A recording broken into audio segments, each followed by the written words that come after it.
ওই দেখ ওইদিকে আগুন লাগাই দিছে কই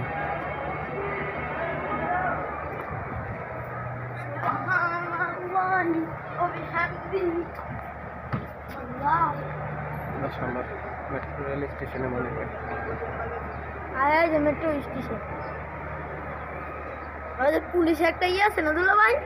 ওনে কালকে লাগাইছিল আর কি কই একটু আগে মনে লাগাইছে উনি পুলিশের ইরাই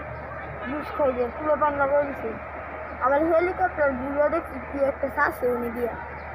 মনে পুরো পান না একটু শাসছে